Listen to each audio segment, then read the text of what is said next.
Mayong adlaw mga karos. Ako si Ate Rose Plant. Og welcome sa Plant Flower Channel. Ang inyong guide sa mga pampaswerte ug maayong nga vibes nga mga tanom. Karong 2025 ato isgutan ang tulo sa pinakaswerteng indoor plants nga dili lang magdala og swerte kundi pati na usab sa kaanyag o positibong enerhiya sa inyong mga balay. Mao kini ang peace lily, aloe vera ug snake plant.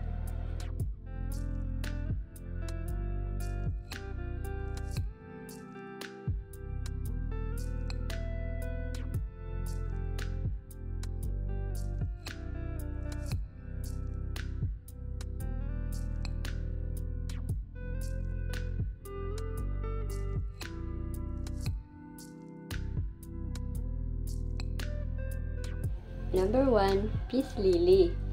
Simbolo sa kalinaw ug kahapsay. Unang-una sa ato listahan ang peace lily. Usa ni siya nga tanom nga nagsimbolo sa kalinaw, kahapsay ug proteksyon.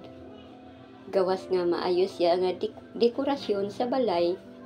Kilala pud siya nga maayo nga air purifier.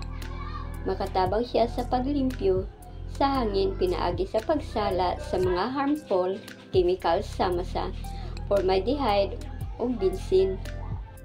Trivia, kabalo ba mo nga ang peace lily gitawag pud og spathiphyllum?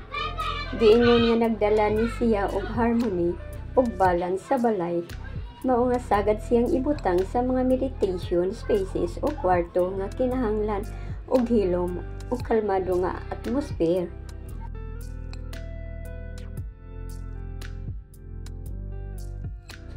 Aloe vera, tanom sa kaayuhan o proteksyon.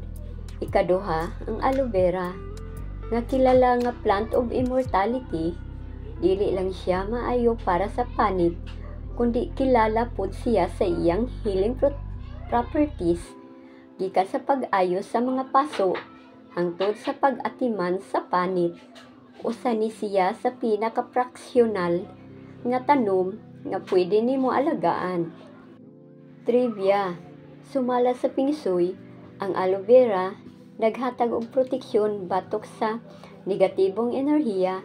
Giingon nga nag-absorb siya sa mga bad vibes ug naghatag og fresh nga enerhiya sa balay. Mao nga sagad ni siya ibutang duol sa pultahan o bintana para magsilbi nga energy guard.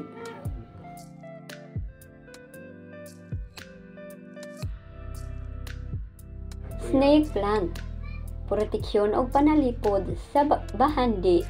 Katapusan sa ato listahan ang snake plant, nga gitawag pud og mother-in-law stang.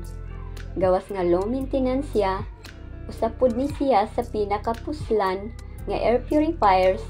Giingon pud nga nagdala siya og proteksyon ug kayamanan sa balay.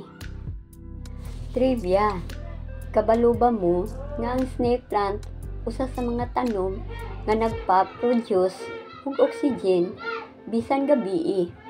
Mao nga perfect ni siya ibutang sa kwarto aron sigurado nga limpyo ang hangin samtang magtulog. Gawas pa niini, giingon nga nagpugong siya sa malas o negatibong enerhiya sa balay.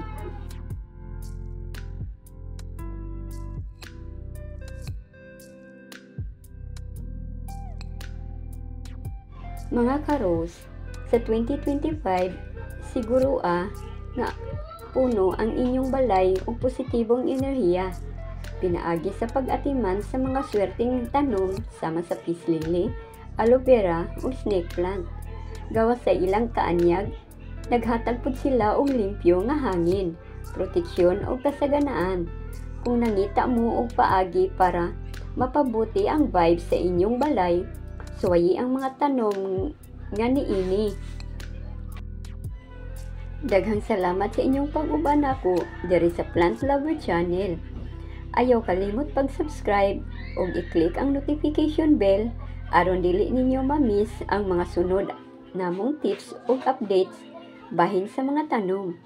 Hangtod sa susunod mga karos, happy planting ug Happy New Year!